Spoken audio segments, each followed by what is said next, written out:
ভগবতী বাসুদেবায়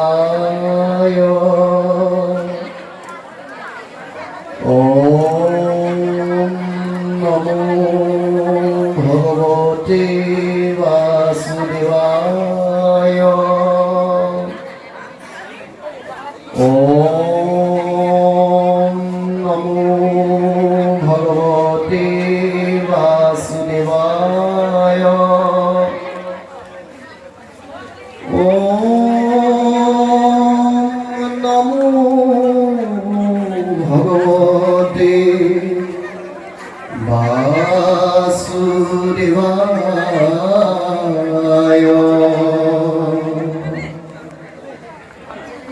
ধ্যানমূলং গুরুমূর্তি পূজামূলং গুরুপদং মন্ত্রমূলং গুরুবাক্যং মৈশ্যমূলং গুরু কৃপা গুরু ব্রহ্মা গুরু বিষ্ণু গুরু দেব মহেশ্বর গুরু সাক্ষাৎ পরম ব্রহ্ম তস্मै শ্রী গুরুবে নমঃ তস্मै শ্রী গুরুবে নমঃ জয় গুরু শংকৰ সৰ্বগুণাকৰ যা কেৰি নাহি কেও পাম তু হাৰি শৰণকু এৰেণু শত কোটি বাৰ একো কৰোঁ প্ৰণাম বাৰ একো কৰোঁ প্ৰণাম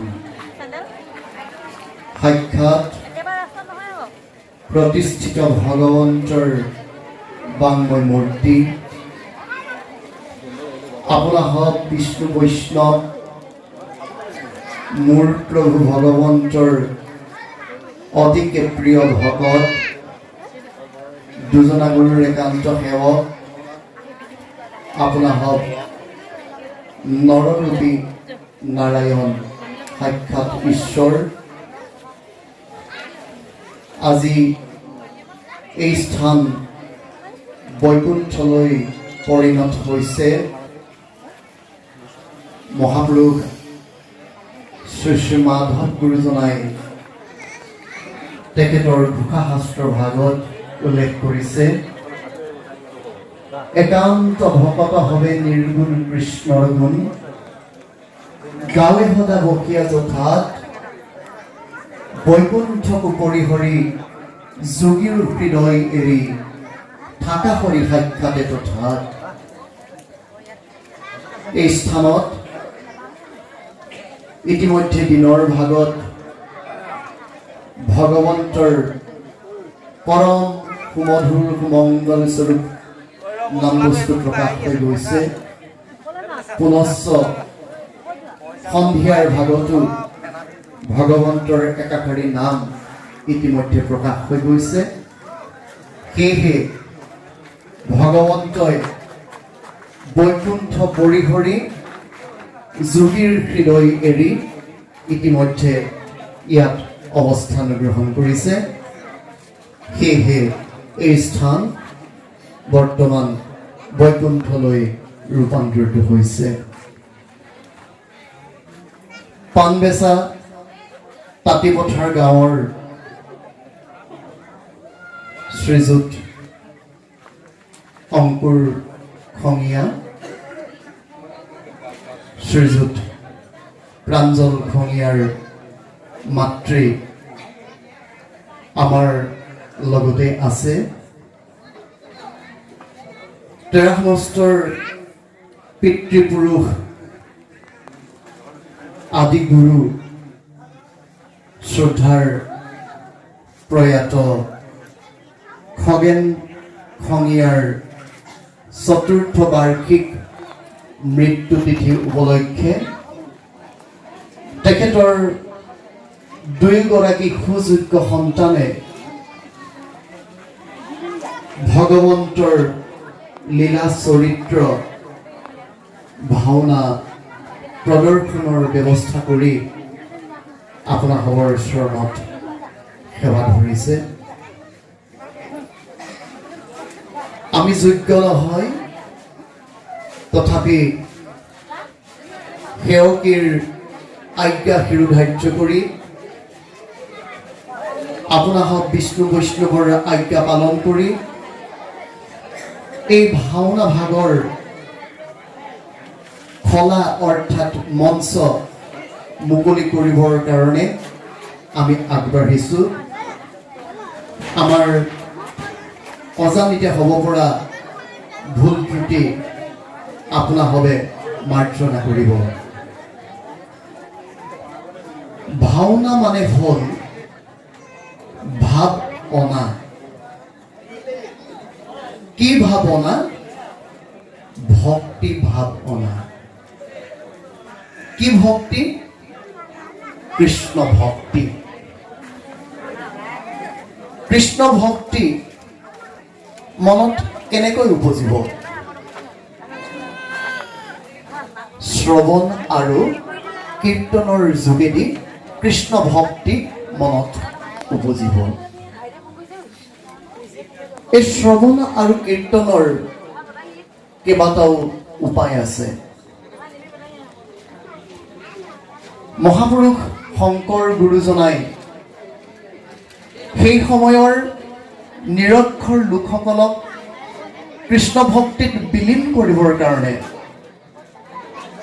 ভাওনাক উৎকৃষ্ট মাধ্যম স্বৰূপে ব্যৱহাৰ কৰিছিল।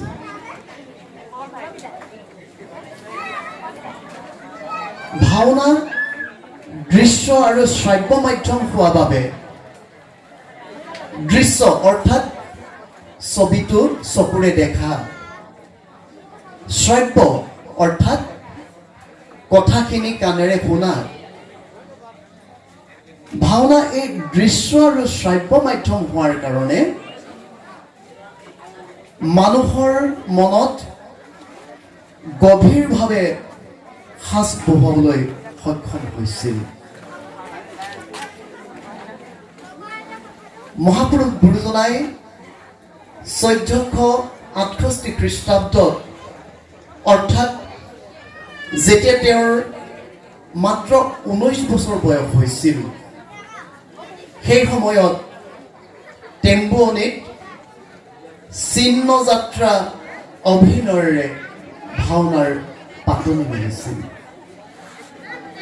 এই ভাওনা কৰিবৰ কাৰণে গুৰুজনাই কপিলী মুখৰ জগন্নাথ নামৰ কুমাৰজনৰ হতুৱাই ফুল গঢ়াই লৈছিল। তেখেতৰ শিষ্য কেতাইখা আৰু ৰামক প্ৰথম বায়ন হিচাপে প্ৰশিক্ষণ দি বায়ন সৃষ্টি কৰি লৈছিল আৰু অন্য 7জন শিষ্যক পালি হিচাপে শিকাই বুজাই লৈছিল।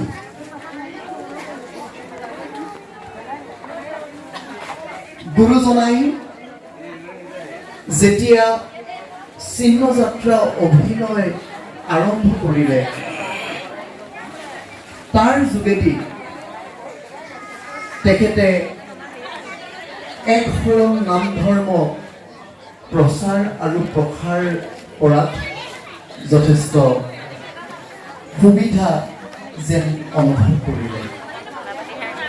আৰু সেয়েহে সেই ধাৰাটোক বৰ্তাই ৰাখিবৰ কাৰণে পৰৱৰ্তী সময়ত গুৰুজনাই পত্নী প্ৰসাদ, কালীয় দমন, কেলি গোপাল, ৰুক্মিণী হৰণ, পাৰিজাত হৰণ, ৰাম বিজয়, অংকীয়া নাট সৃষ্টি কৰি ভাওনাত জনমানসত আগবঢ়াই দিলে। গুৰুজনাই তেখেতৰ এই নাট ভাওনা বাবে এটা নিজস্ব ভাষা সৃষ্টি কৰি লৈছিল। সেই ভাষাটোক কোৱা হয় ব্ৰজাৱলী ভাষা। আৰু গুৰুজনাৰ দ্বাৰা ৰচিত নাটসমূহক অংকীয়া নাট বোলা হৈছিল। কি কাৰণে? সেই নাটসমূহ কেৱল এটা অংকৰ আছিল। এটা অংকৰ হোৱা কাৰণে সেই নাটসমূহক অংকীয়া নাট বুলি কোৱা হৈছিল।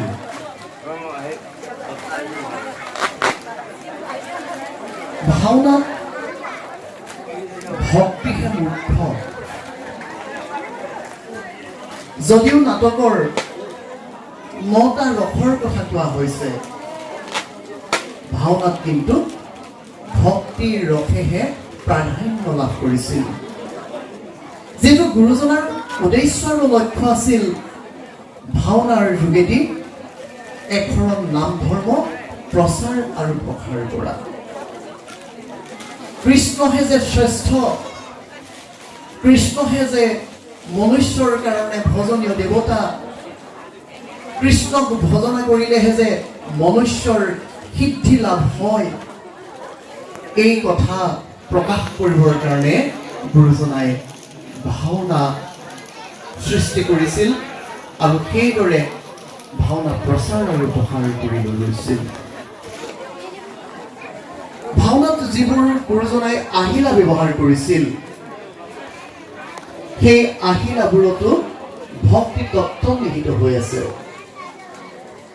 আমি যদি আহিলাবিলাকলৈ চাওঁ, প্ৰথমতে আমি দেখিছো যে এই অগ্নিগৰ্ভাগ, এই অগ্নিগৰ্ভাগত কি হৈছে? 9 গছি বন্তি প্ৰজ্বলিত হৈছে। এই 9 গছি বন্তিয়ে শ্ৰৱণ কীৰ্তন স্মৰণ অৰ্চন বন্দন পদসেৱন দাস্য সকিত্ব আত্মনিবেদন, এই 9বিধ ভক্তিক প্ৰতিনিধিত্ব কৰিছে। ভাওনাত আৱৰণ ব্যৱহাৰ কৰা হয়, আঁৰ কাপোৰ ব্যৱহাৰ কৰা হয়, যি ভাগক পামৰি বস্ত্ৰ বুলিও কোৱা হয়। সেই পামৰি বস্ত্ৰ বা আঁৰ কাপোৰ ভাগতো ভক্তি তত্ত্ব নিহিত হৈ আছে। আঁৰ কাপোৰ ভাগ হৈছে মায়াৰ প্ৰতীক। মায়াৰ আঁৰ কাপোৰখন যেতিয়া গুচিব, সেইখন যেতিয়া আঁতৰিব, তেতিয়াহে পৰম সত্য বস্তু ভগৱান প্ৰকাশ হয়। আৰু সেই কথাটো প্ৰকাশ কৰিবৰ কাৰণেই গুৰুজনাই কি কৰিছে? আঁৰ কাপোৰ উদঙাই ভগৱন্ত কৃষ্ণক মঞ্চত অৰ্থাৎ খলাত প্ৰৱেশ কৰোৱাইছে। ভাওনাত ব্যৱহৃত আৰিয়া, আৰিয়াটো ভক্তি তত্ত্ব নিহিত হৈ আছে। আৰিয়া 2টা ব্যৱহাৰ কৰা হয় আৰু সেই আৰিয়া 2টা হৈছে শ্ৰৱণ আৰু কীৰ্তন ভক্তিৰ প্ৰতীক। আৰিয়া 2টা ধৰা ভকত 2জন, তেওঁলোক হৈছে বৈকুণ্ঠৰ দ্বাৰৰক্ষী জয় আৰু বিজয়। গতিকে এনেধৰণে ভাওনাত গুৰুজনাই ভক্তিৰ ৰস প্ৰদান কৰিছে। ভক্তি এটাত মুখ্যতঃ বিশেষ গুৰুত্ব লাভ কৰিছে। পৰৱৰ্তী সময়ত গুৰুজনাৰ অংকীয়া নাটৰ পৰা ভাওনাৰ নাটসমূহে মাতৃভাষাৰ ৰূপ গ্ৰহণ কৰিলে। আহি আহি ভাওনাই আজিৰ অৱস্থা লাভ কৰিলেহি। সময়ৰ লগে লগে প্ৰত্যেক ক্ষেত্ৰতেই পৰিৱৰ্তন থাকে। ঠিক তেনেধৰণে ভাওনাটো যথেষ্টখিনি পৰিৱৰ্তন আহি পৰিল। আজি ভাওনাই প্ৰতিযোগিতাৰ ৰূপ গ্ৰহণ কৰিলে। ভাওনাই যেতিয়া প্ৰতিযোগিতাৰ ৰূপ গ্ৰহণ কৰিলে, হয়তো পূৰ্বতকৈ ভাওনাই অধিক জনপ্ৰিয়তা লাভ কৰিলে। আজিৰ দিনত একেবাৰে কণমানি শিশু, যিটো শিশুৱে ভালকৈ খোজ দিব পৰা অৱস্থা প্ৰাপ্ত হোৱা নাই, তেনেকুৱা শিশু আজি ভাওনাৰ কাৰণে যথেষ্ট আগ্ৰহী দেখা গৈছে। গতিকে এইখিনি আমাৰ শুভ লক্ষণ। কিন্তু তাৰ মাজতো কিছু কিছু ক্ষেত্ৰত ভাওনাৰ পৰিৱৰ্তনে ভাওনাৰ ভৱিষ্যতক লৈ কিছুমান প্ৰশ্নও সৃষ্টি কৰিছে। আজি সকলো শ্ৰেণীৰ মাজতে ভাওনাই জনপ্ৰিয়তা লাভ কৰিছে, কিন্তু কিছু কিছু ক্ষেত্ৰত আমাৰ এনেকুৱা ধৰণৰ অনুভৱ হয় যেন ভাওনাত যিটো ভক্তিভাৱ, ভাওনাত যিটো ভক্তিৰ ৰস প্ৰকাশ হ'ব লাগে, ক'ৰবাত যেন হিন্দেৰি ঘটিছে। আৰু কিছুমান অতুৎসাহী ব্যক্তিৰ কাৰণে ক'ৰবাত ক'ৰবাত ভাওনাই বিকৃত ৰূপ ল'বলৈ আৰম্ভ কৰিছে। আমি উদাহৰণস্বৰূপে ক'ব পাৰোঁ, প্ৰহ্লাদ চৰিত নাটভাগত আমি দুই এক নাৰদ আৰু প্ৰহ্লাদৰ কথোপকথনত এটা দৃশ্যত এটা দিশ আমি দেখা পাইছোঁ। অৱশ্যে সকলো ভাওনাৰ দলৰ ক্ষেত্ৰত আমি সেইটো দেখা নাই, দুই এক ভাওনা দলৰ ক্ষেত্ৰত আমি সেইটো দেখিছোঁ। কি দেখিছোঁ? যে নাৰদে প্ৰহ্লাদক দ্বাদশ অক্ষৰ মন্ত্ৰ প্ৰদান কৰিছে, অৰ্থাৎ ওম নমো ভগৱতে বাসুদেৱায়, এই মন্ত্ৰভাগ প্ৰদান কৰা দৃশ্য আমি দেখা পাইছোঁ। এইটোতো বৰ মাৰাত্মক কথা হৈছে, এইটোতো একেবাৰে অশুদ্ধ কথা। নাৰদে প্ৰহ্লাদক কেতিয়াও দ্বাদশ অক্ষৰ মন্ত্ৰ প্ৰদান কৰা নাছিলে। নাৰদে কাক এই মন্ত্ৰ প্ৰদান কৰিছিলে? ধ্ৰুৱক প্ৰদান কৰিছিলে। যেতিয়া বৈমাতৃৰ ককৰ্থনাত ধ্ৰুৱই অন্তৰত বেজাৰ পাই ভগৱন্তক সাক্ষাৎ কৰিবৰ কাৰণে তেওঁ যেতিয়া নিজ গৃহ ত্যাগ কৰি হাবিলৈ গুচি গৈছিলে, তেতিয়া নাৰদে মাৰ্গ প্ৰদৰ্শন কৰি যে ভগৱন্তক তেওঁ বিচাৰি আহিছে, কিন্তু ভগৱন্তক কেনেকৈ বিচাৰিব? ভগৱন্তক বিচৰাৰ নিৰ্দিষ্ট কিছুমান নীতি নিয়ম আছে। সেই সম্পৰ্কে শিক্ষা প্ৰদান কৰি কি কৰিছিলে নাৰদে? ধ্ৰুৱকহে ওম নমো ভগৱতে বাসুদেৱায় এই দ্বাদশ অক্ষৰ মন্ত্ৰভাগ দিছিলে। কিন্তু আমি দুই এক ভাওনাৰ দলত দেখা পাইছো যে নাৰদে প্ৰহ্লাদক সেই মন্ত্ৰ প্ৰদান কৰা দেখুৱাইছে। গতিকে এনেকুৱা ধৰণৰ কথাবিলাকে ভাওনা ভৱিষ্যতক লৈও কিন্তু কিছুমান প্ৰশ্ন অৱতাৰণা কৰিছে। আৰু এটা কথা আমি লক্ষ্য কৰিছো, আজিকালি যিসকল বায়ন আৰু যিসকল গায়ন অতি দক্ষ, অতি পটু, গায়নসকলৰ তেওঁলোকৰ যি কণ্ঠ সঁচাকৈ প্ৰশংসনীয়, শলাগ ল'বলগীয়া। কিন্তু আমি কিছু কিছু, সকলোৰে ক্ষেত্ৰত বুলি আমি ক'ব বিচৰা নাই, আমি সৰলীকৰণ কৰিব বিচৰা নাই, কিন্তু কিছু কিছু বায়ন আৰু গায়ন তেওঁলোকৰ যিটো দক্ষতা, সেই দক্ষতাৰ লগত যেন ভক্তি ভাৱটো একাকাৰ কৰিব পৰা নাই। তেওঁলোকে সেই ক্ষেত্ৰত দক্ষতা অৰ্জন কৰিছে, কিন্তু ভাওনা বুলিলে যিটো মনত ভক্তি ভাৱ, সেই ভক্তি ভাৱটো তেওঁলোকে প্ৰকাশ কৰিব পৰা নাই। আমি এনেকৈ দেখিছো যে বায়নজনে যেতিয়া তেওঁ নিজৰ আসন ভাগ গ্ৰহণ কৰে, কি কৰে, সেই আসন ভাগ তেওঁ ভৰিৰে গচকি উঠি লৈ সেই আসন ভাগ গ্ৰহণ কৰে। তেতিয়া আমাৰ মনত সন্দেহ সৃষ্টি হয় যে হয়, তেখেত খোল পালনত অতিকে দক্ষ, কিন্তু তেখেতৰ গুৰু বস্তুভাগ সঁচাকৈ আছেনে নাই? যদি গুৰু বস্তুভাগ থাকে, তেতিয়াহ'লে সেই আসন ভাগ কেনেকৈ ল'ব লাগে তেওঁ নিতান্তই সেইটো কথা জানে। আৰু যিজনে জানে তেওঁ কেতিয়াও সেই আসন ভাগ ভৰিৰে গচকি গ্ৰহণ নকৰে। সেই আসন ভাগৰ চাৰি চুকত কোন আছে আৰু মধ্যস্থানত কোনে অৱস্থান কৰি আছে, সেই কথাখিনি তেওঁ নিশ্চিতভাৱে জানিব লাগিব।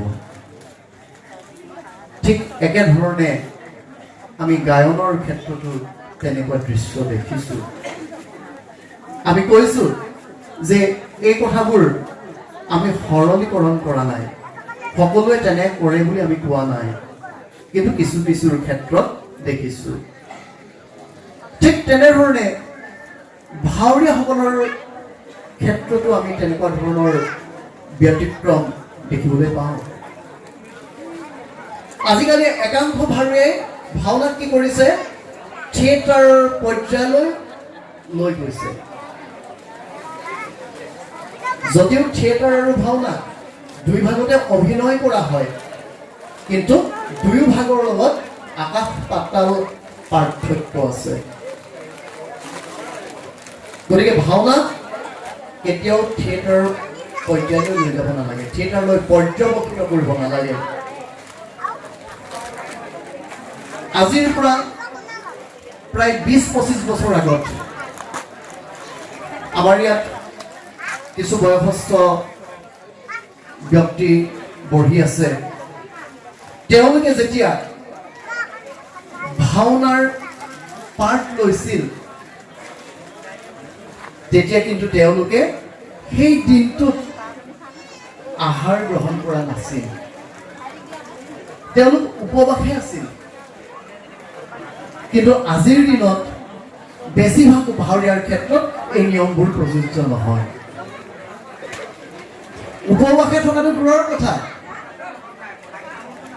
ভাওনাত যেতিয়া তেওঁলোকে অংশগ্ৰহণ কৰিবলৈ আহে, কিছুমান অখাদ্য তেওঁলোকে গ্ৰহণ কৰি আহে। এইবিলাকে কিন্তু ভাওনাৰ ভৱিষ্যতক লৈ অশনি সংকেত কিছু কঢ়িয়াই আনিছে।